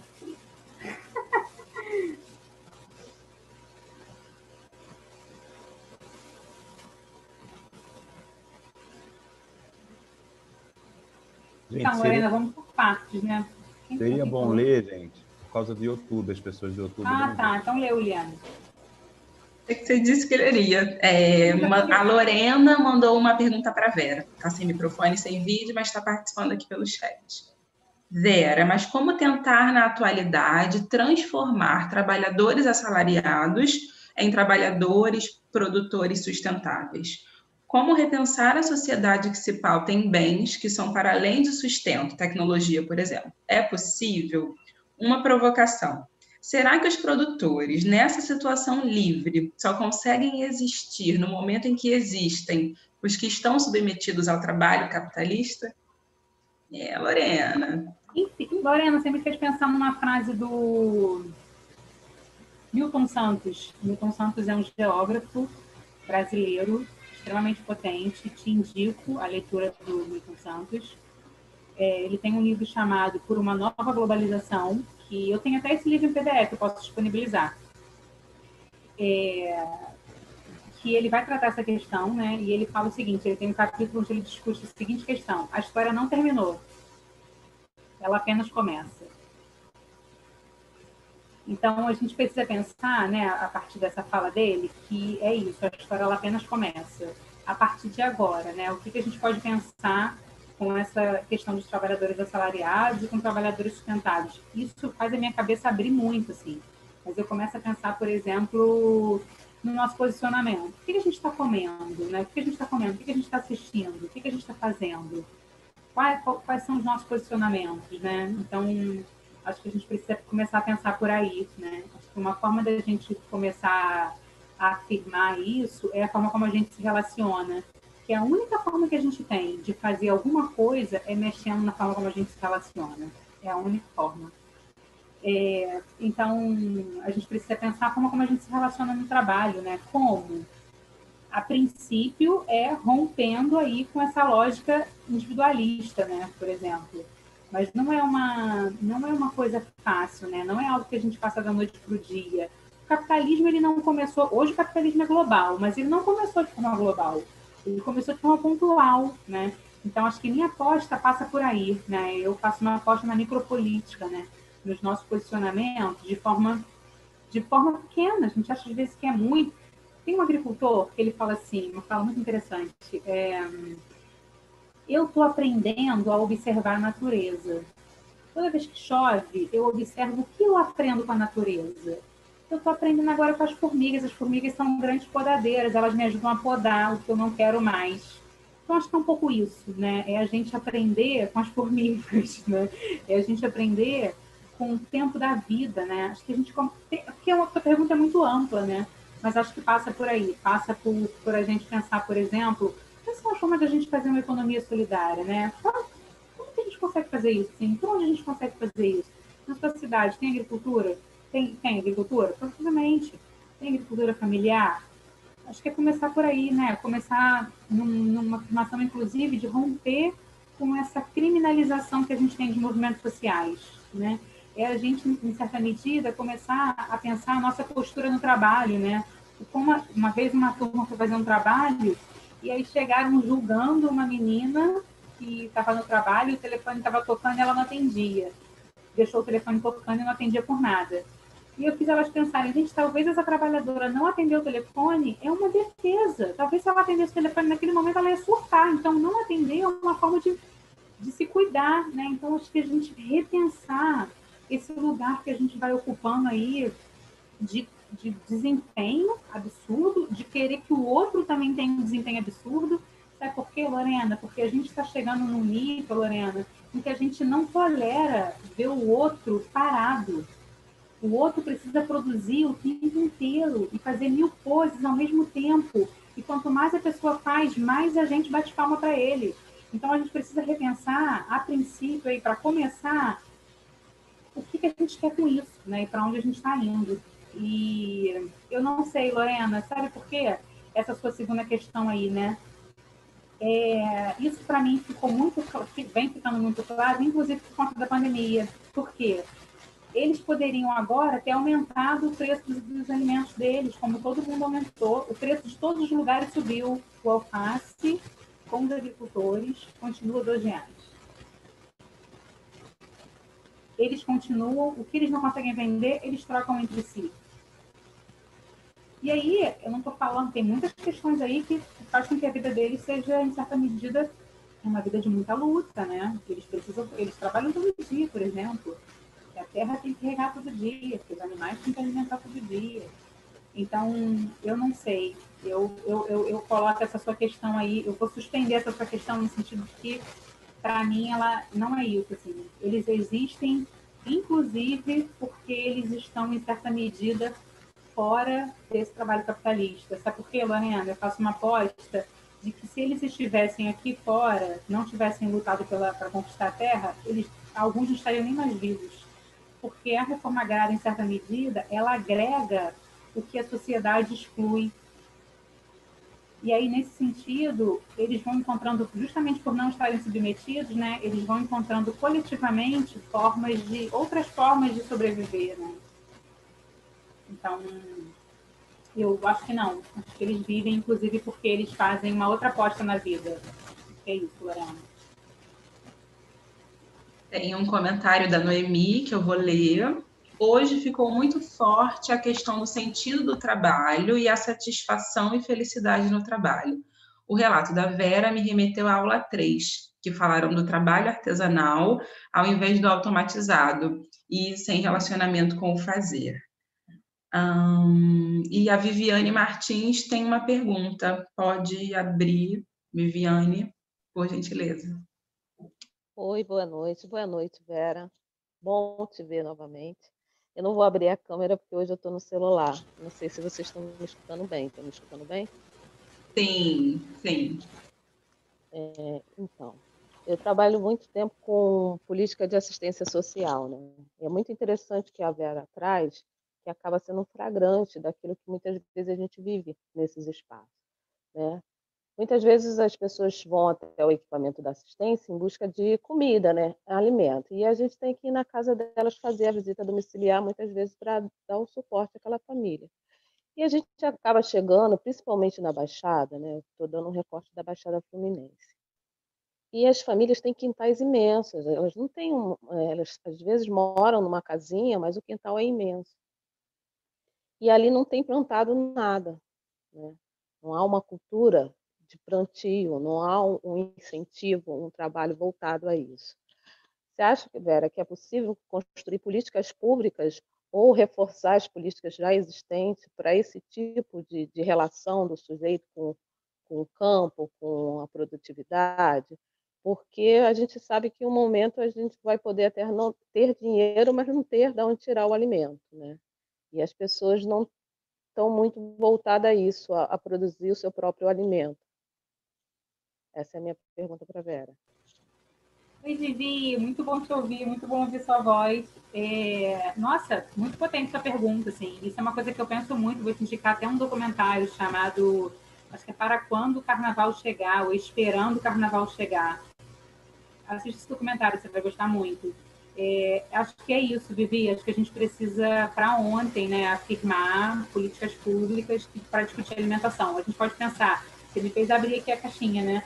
A questão da fome, por exemplo. No Brasil, hoje, a fome é uma questão. O Brasil está voltando para o mapa da fome e isso já não voltou. Quando eu vi que ele estava voltando, já tem um ano, praticamente. Por quê? O Marx vai discutir, quando o Marx fala da alienação, né, o Marx vai falar que o homem está separado da natureza. Né? A gente está separado da natureza. A natureza como um lugar fetichizado, né? Então é como se a gente não tivesse a capacidade de produzir isso, né? A gente não pensa, porque o IBGE, se me fez lembrar de uma pesquisa do IBGE, que aponta que quando o trabalhador começa a ganhar mais, a primeira coisa que muda na vida dele é a alimentação. Por quê? Porque ele passa a gastar mais, porque ele passa a comer mais alimentos industrializados. Então a gente tem duas questões aí, né? Esses alimentos industrializados que são carregados em sódio e carregados em um monte de coisa pesada, que em outros países, inclusive, são proibidos. O glutamato monossódico, por exemplo, é proibido na França e no Brasil a gente tem tudo, praticamente, né? E a questão dos agrotóxicos, né, que também são livres, a gente tem aí uma série de patologias que aparecem por conta disso, e a gente tem a questão da fome. Olha quantas três questões assim fundamentais que falam da nossa existência, Viviane, sabe? E que estão na mão de outras pessoas, justamente porque nós estamos alienados da nossa capacidade de transformar. O Canguilhem vai falar que a maior característica do humano não é a de se adaptar, mas é a de se transformar a realidade para viver melhor. E acho que a política pública, né, em certa medida, ela é uma grande aposta, Viviane, para a gente conseguir viver melhor. Né? Então, essas pessoas não plantam porque elas simplesmente não têm nem noção, né, de que elas podem fazer alguma coisa para melhorar a realidade delas. E eu acho que é isso que faz com que, em certa medida, o agricultor familiar ele tenha uma potência tão diferente, né? Porque ele não aumenta a verdura dele para ganhar mais dinheiro, porque ele não está interessado em ganhar dinheiro nesse sentido, né? Ele quer ganhar o suficiente para ele viver, mas o mais importante é ele conseguir ter uma boa alimentação, assim, tipo, eu tenho uma boa alimentação, minha família está toda bem alimentada, eles não estão inseridos nessa lógica de consumo tão desenfreado como a gente. Então, por exemplo, se eles ganham mais um dinheiro, é para melhorar a terra deles, para eles conseguirem plantar mais, não é para fazer alimentação industrializada. Então, entende como a gente está falando de posicionamentos totalmente diferentes? Então, eu acho, Vivi, agora a questão é, como que a gente se lança nisso, né, Vivi, para buscar essas políticas públicas, né, para não esperar que elas venham de cima. Isso é uma questão importante, né, da gente se envolver, da gente participar do controle social, da gente buscar saber como isso funciona no nosso município, da gente se implicar com isso, né, porque assim como a alimentação, a política pública e outras coisas, a gente está numa sociedade onde a gente está acostumando a gente a pegar tudo pronto, né, Viviane? A tecnologia também vem para isso, né? A gente está acostumando com tudo pronto. Não sei se eu te respondi. Acho que é esse o caminho. Acho que os profissionais nos seus setores, acho que tem que começar a abrir essas luzezinhas, né? Que a gente fica sempre colocando isso para a esfera maior, né? Tem que vir de cima. E não, acho que isso tem que vir da comunidade. Acho que esses equipamentos, essas estruturas que hoje a gente tem acesso às comunidades, é ali acho que a gente tem que começar a fomentar essas questões, né? Como um sujeito com um terreno grande está passando fome, tem terra próxima, como, né? E como é que a gente não problematiza isso dentro da própria comunidade, né? Essa pergunta sua é uma pergunta muito potente. Como um sujeito com quintal grande está passando fome? Que pergunta, Viviane? É isso. Gente, a gente vai ter que abrir outro dia, né, para discutir isso. É um outro tema. Vamos tocar, vamos deixar o pessoal aí participando. Tem mais um comentário aqui que eu vou ler, da Cleia Pimentel. Acredito que a satisfação no trabalho vai até o momento em que as questões capitalistas o atravessam. Quando as prestações de contas vêm, com o tempo o prazer se vai. É a contribuição dela. E a Daniela Zanotti solicitou espaço. Fica à vontade, Daniela. Boa noite, obrigada. Para aprofundar um pouco essa questão, né, do tema da aula de hoje, né, o sentido do trabalho, e relacionando, né, as duas falas, porque a gente tem um exemplo do trabalho dos pequenos agricultores, que não é assalariado, né, com os trabalhadores da fábrica, que é um trabalho assalariado. E aí a Vera tinha colocado na fala dela, assim, que o trabalho do pequeno agricultor, ele não visa o lucro, né? Só que, assim, eu acho assim, que mesmo o trabalho assalariado, ele não visa o lucro, né? Quem visa o lucro é o patrão explorando o trabalho assalariado, né? Na verdade, eu acho que não sei se seria essa comparação, né, de não visar o lucro, né? Eu acho que, em geral, até a fala da Fernanda, né? O que a trabalhadora ameaçada de perder o emprego, ela pensa, meu Deus, como eu vou me sustentar? Como eu vou sustentar a família? Então, um dos sentidos, né, talvez principais do trabalho é o sustento, a sobrevivência, né? Então, não é o lucro. A maioria dos trabalhadores, né, eles visam o sentido do trabalho para eles é só esse, é sustento, não tem realização pessoal, profissional, nada disso, né? Então, é só pontuar isso, né, e essa comparação, né, com esses dois tipos de trabalho, mas que, no fundo, você tem essa base aí, que o sentido original, né, talvez, do trabalho é o sustento.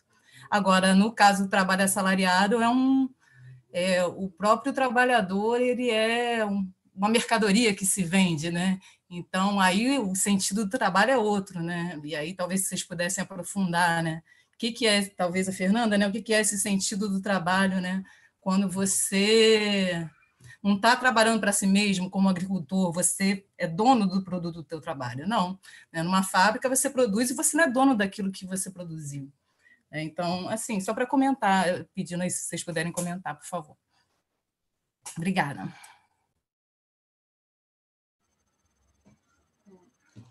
Exatamente isso, Daniela. Uma excelente questão, assim, para se pensar, né? Vou tentar aqui, né, começar pelo seguinte, assim, os sentidos, né? O que são os sentidos, assim? A gente, até é um ponto, assim, contraditório quando a gente pensa, assim, pô, existem sentidos, né, dentro dos sentidos do trabalho, dentro desse capitalismo cada vez mais essa selva, né, precarizado, explorado, informal, enfim, como se dão os sentidos aí? Primeiro, que o sentido ele é múltiplo, né? Ele é plural, é como a pessoa percebe seu trabalho, né? Como você falou, assim, dentro do processo, né, de trabalho capitalista, a gente tem aí a obtenção do lucro, né? E tudo que o patrão pode tirar do trabalhador, ele vai tirar, porque esse é o princípio básico do capitalismo, né? De superexploração, de superprodução, de acumulação de capital. Então, assim, o trabalhador, ele não está nessa esfera, né? Ele é a mercadoria mais barata do processo produtivo. Você pode pegar com toda certeza, assim, um processo produtivo, a fábrica, como foi o exemplo que eu dei, né? Da pesquisa que eu realizei. Então, assim, você tem a fábrica, você tem lá as peças, a matéria-prima e tem o trabalhador. Com toda certeza, ele é a mercadoria mais barata, né? Dentro desse processo. E é o que mais vai ser possível tirar lucro dele, né? Porque é em cima da exploração do trabalho, né, que se faz a mais-valia, né? Em cima das horas que ele está ali, em cima das condições de trabalho. Então, não entrar nesse processo, entrar assim, olhar para essa pesquisa de forma consciente, né? Existe essa estrutura, existe a forma da sociedade, como ela está estruturada hoje, e pensar que esse lucro não vai ser para o trabalhador, esse lucro é do patrão ali, né? Enfim, e como pensar os sentidos? É a relação desse sujeito com o seu trabalho, como ele observa o seu trabalho, como ele percebe, como ele sente. Por isso, quando a gente pensa na indústria, e eu trouxe os primeiros depoimentos, e você escutar esses primeiros depoimentos e escutar os segundos depoimentos, assim, como que pode ter sentido nessa fábrica? Pode ter sentido porque é a realização da pessoa ali. É como ela enxerga o seu trabalho. Ali que ela tem autonomia, é ali que ela se sente independente. Pensando naquela trabalhadora que trouxe o depoimento, né? Que ao redor dela é desemprego, é trabalho autônomo, informal, biscate, como ela utilizou. E ela é a única dessa família dela que tem um vínculo. Dali ela tem os benefícios, dali ela tem o salário. Ela encontra sentido nesse processo, porque hoje, com mais de 13 milhões de desempregados, e ao redor dela, né, esse trabalho cada vez mais precário, né, nas suas condições, mais informal na sua base, a margem, né, o trabalho informal, a margem da legislação, que essa nem passou ilesa, né? A gente teve aí a reforma na CLT, né, há pouco tempo. Então, assim, e ela ter esse processo, né? Então, ela se sente ali valorizada nisso. E se a gente for pensar, Daniela, assim, que você pediu para falar também, né, desse processo, a gente tem trabalho concreto, né? Que é onde está a autorrealização, o autodesenvolvimento, a atividade primária, natural, né? Do sujeito ali se encontrando nessa realização.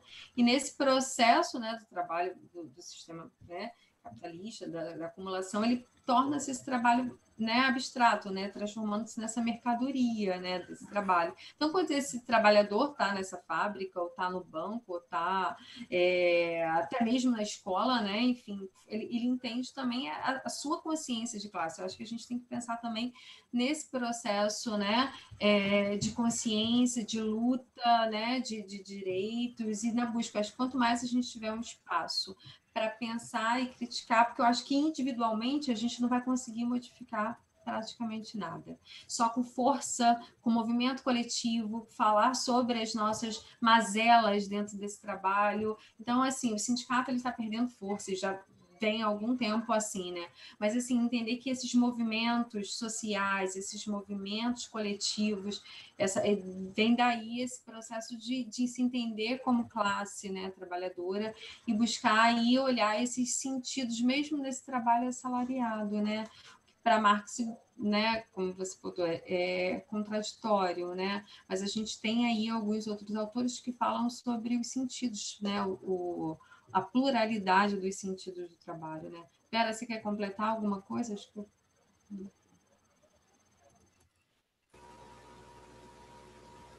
acho que é isso, Fê. Acho que é isso.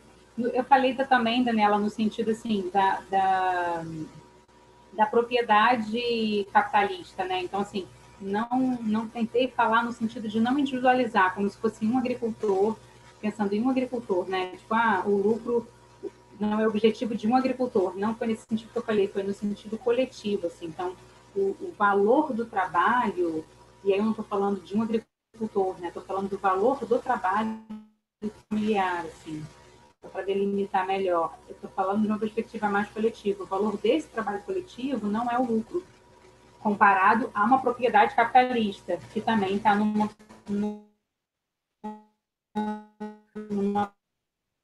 pegada mais coletiva, né? Então, o lucro e o coletivo do agricultor, ele não visa o lucro. Tanto que em seguida eu usei lá a fala dessa questão da troca. Então, se você tem um produto que você não está conseguindo vender, estou com, sei lá, couves aqui que eu não estou conseguindo escoar, o outro agricultor leva para vender, e nisso que ele leva para vender, ele não bota R$1 a mais em cima. Ele está vendendo para o colega sem botar R$1 em cima. Ele está só vendendo, ele está só escoando o produto. Então, foi nesse sentido que eu falei, assim. Então, e acho que isso, inclusive, pegando esse finalzinho da fala da Fê, é um caminho para a gente começar a pensar, né? Acho que a gente está falando muito que a gente está vivendo de forma individualizada agora na pandemia, né? Mas a gente já vivia de forma individualizada, né? A gente já vem aí afirmando a vida de forma muito individual. Então, pegando um pouco essa fala da Fê, acho que esse é um dos caminhos possíveis para a gente começar a pensar, né?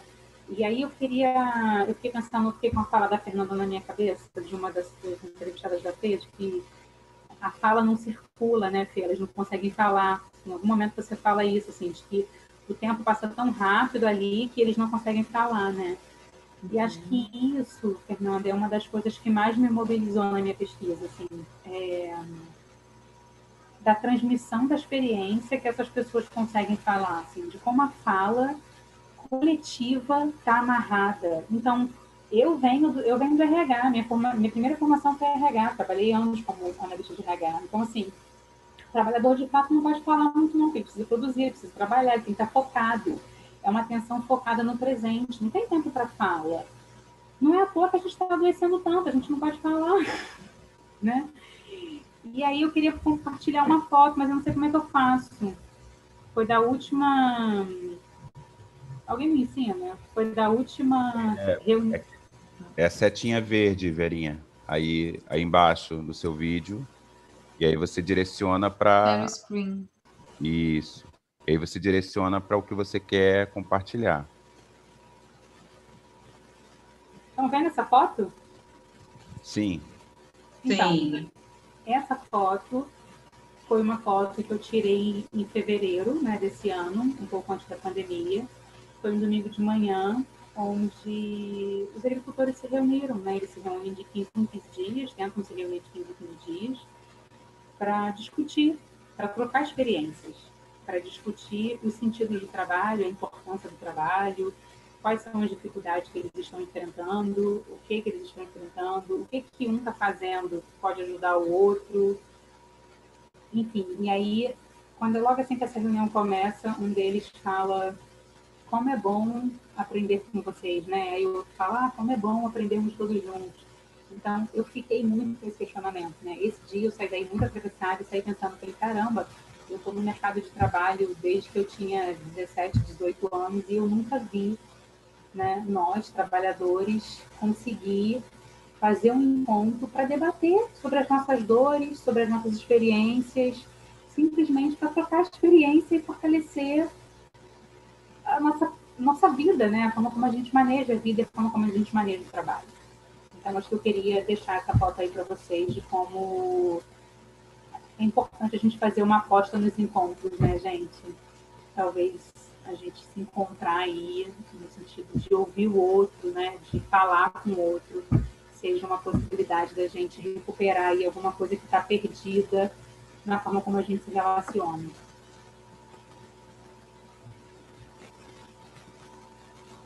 Muito bom. A Aurora comentou, né, que a filha dela é alérgica a glutamato monossódico. A Daniela citou uma música, né, do Francisco Elombre, se eu não me engano. O dólar vale mais que eu, como diz a música, né? Tá com dólar, tá com Deus. Acho que é o nome da música. Por hora é isso no chat. Oi, Vera, falou? Tava sem som. Isso é pesado, né? Pesado. Sim. Por hora no chat, sem questões. Alguém quer falar, trazer mais alguma coisa?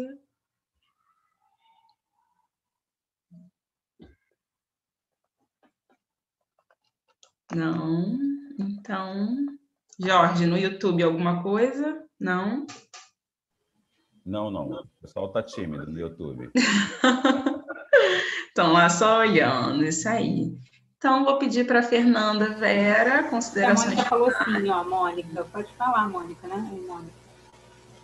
Achei que ela estava confirmando, perdão. Mônica, por favor. Eu não sei se ela está confirmando. Mônica, diz pra gente. Está concordando? Quer falar?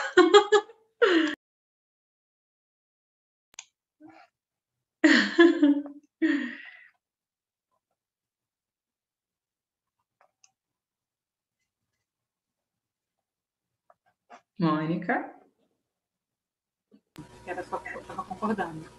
Certo. Então, Vera, Fernanda, por favor, considerações finais. Obrigada às duas, a todos os demais participantes aqui por essa noite, por esse momento. E aí as meninas fazem as considerações finais e a gente encerra por hoje.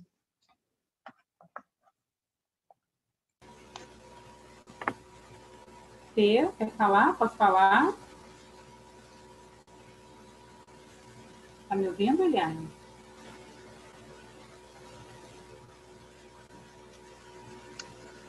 Eu gostaria de falar. Pode falar. Eu levantei a mão para concordar a princípio, mas depois eu fiquei pensando numa questão. Quando a Vera mostrou aquela foto, né, dos agricultores reunidos, eu fiquei pensando numa situação, na verdade, umas coisas que eu venho pensando há algum tempo, a respeito de como a academia se distanciou dos movimentos sociais, né? E é muito legal ver que tem gente lá eu falo muito do pé de poeira, e isso me deixou muito feliz, né? Tem uma esperança, como você falou, a história está sempre nascendo, né? Está sempre acontecendo, e é esse trabalho com pé de poeira, né, com pé na poeira, que faz a gente ter esperança de que realmente em algum momento vai mudar. Durante muito tempo, a academia ficou olhando a história, né, meio que contando com seu olhar distanciado. É muito bom ver quando a academia começa a voltar a se aproximar do povão. Quem sabe assim a gente volta a ter um movimento social de fato, real. Eu espero que a gente ainda consiga ver na minha geração, de repente na geração da minha filha, alguma coisa de concreto mudar. Mas a gente não desiste nunca. É isso. Que fala linda, Mônica. Obrigada. A Leiliane comentou aqui no chat. Não. Leiliane, isso mesmo. A Vera falou agora sobre uma questão que a Fernanda trouxe, que eu achei muito importante. Foi que as pessoas não só podiam falar, mas eles não tinham tempo de pensar. Então, nem mesmo poderiam sentir. Muito adoecedor mesmo, é triste a realidade. E aí, em seguida, ela agradece e diz que obrigado de verdade por compartilhar as experiências e até mesmo das expectativas que despertam em nós. É possível, pois a história está começando, e agradece pela aula. Agradecemos todas pela aula. Por favor, Vera e Fernanda, considerações finais, e aí a gente encerra por hoje. Eu quero agradecer a Fernanda, que desde o primeiro momento, quando a gente soube, né, Fê, que nós dividiríamos esse debate, assim, a gente teve uma sintonia muito, muito legal. A gente não se conhece pessoalmente, a gente só se conhece aqui, né, pelo grupo de pesquisa e pela plataforma, e eu quero te agradecer, Fê, pelas trocas, pelo acolhimento, e quero agradecer a participação de cada um de vocês, porque, de fato, a nossa pesquisa só tem sentido se ela pode ser compartilhada, se ela pode ser narrada, se vocês podem ouvir e entender o que a gente está falando, senão isso não tem sentido nenhum, gente, nenhum. Então, assim, muito obrigada, assim, eu aprendi muito com vocês hoje aqui, e eu quero terminar com um pedacinho de um poema, posso, da Marina Colasanti, e ela diz assim: a gente se acostuma a acordar de manhã sobressaltado porque está na hora, a tomar café correndo porque está atrasado, a lecionar a comer sanduíche porque não dá para almoçar, a sair do trabalho porque já é noite, a cochilar no ônibus porque está cansado, a deitar cedo e dormir pesado sem ter vivido o dia. Por que a gente faz isso, gente? Por que a gente está fazendo isso? Obrigada.